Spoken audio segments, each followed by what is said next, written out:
Hi, good morning. My name is Fabio, and I'm going to be doing a quick just rundown on how to measure the main journal specifications, taper and ovality. So virtually what we have here is a crankshaft. It's your everyday normal crankshaft for a B5 master engine, which is what we're working on. Our standard specifications, as you can see on my board here, is 49.938 to 49.956. That's basically required as standard measurements. Taper ovality has a max, give or take, 0.05 millimeters, and same applies for ovality as well.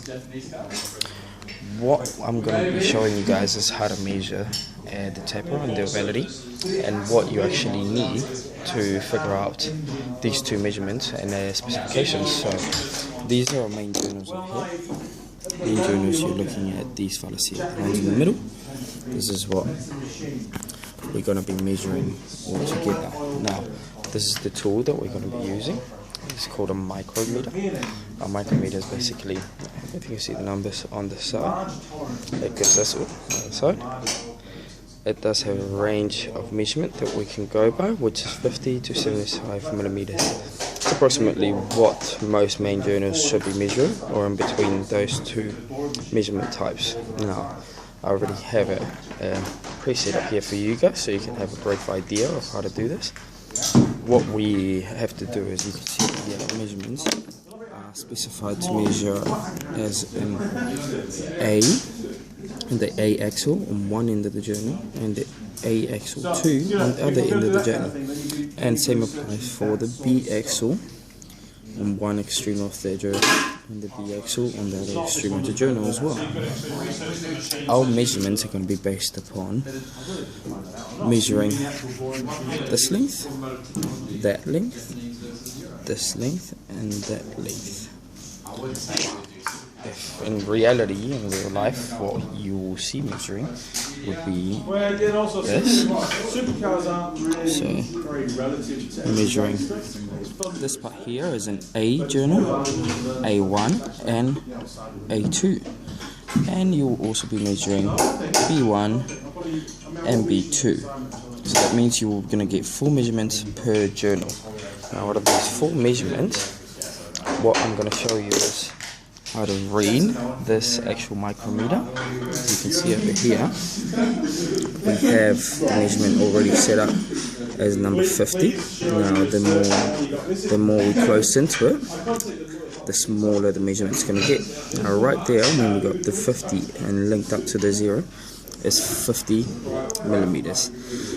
What we have over here is approximately 51 millimeters, yeah, and that's how you read the micrometer. Very simple, very straightforward, nothing to be too worried about.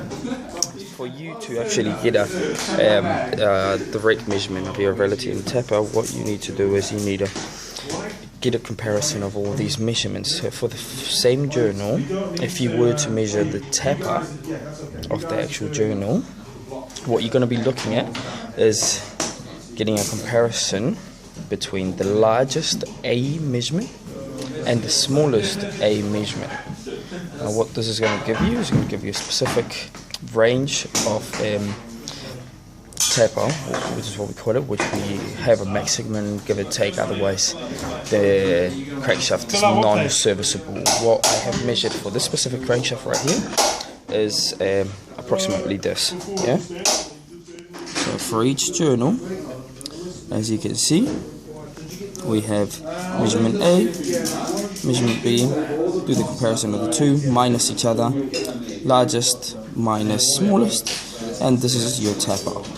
Same applies for all the other ones, largest minus smallest, taper, largest minus smallest, taper. Remember that this is your maximum standard specification for the crankshaft to be serviceable. So journal number 2 is just on the edge of that, and so is journal number 4, but we're still within those measurements or required measurements. On the other hand, for ovality, we're going to be mixing both axles together. So we're going to be using axle A and axle B, which that's going to give us our ovality. Now what that means is that we're going to be getting hold of the largest A measurement from all our readings, or for each individual journal, and the smallest B reading for that same journal that we're measuring.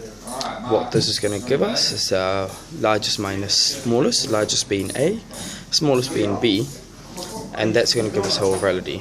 It's very straightforward, very easy. Here's another example, so you guys can see whether these meet the criteria that's required for the crankshaft to be serviceable once again.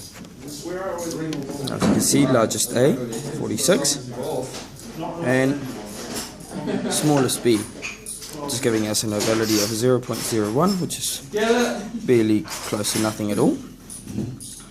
49 minus 43, this is 0.49.43. Now that's going to give us 0.06, which means that it actually exceeds the maximum criteria allowed for the journal to be actually serviceable. Well, that doesn't actually pass, meaning it's probably going to have to be changed, replaced, or virtually have to be modified to fit these criteria. But other than that, it's very straightforward. There's nothing to it, as you can see. Just remember, you've got two axles, both extremes of the journal, A and B, and you're going to be doing a comparison of both of them. Other than that, you don't really have much to worry about. It's very straightforward. If you have any questions, have a look at the reflections. There's more examples there that will show you how to do the accurate measurements and how to use the micrometer. Hope that was of use, and yeah, that's all about it.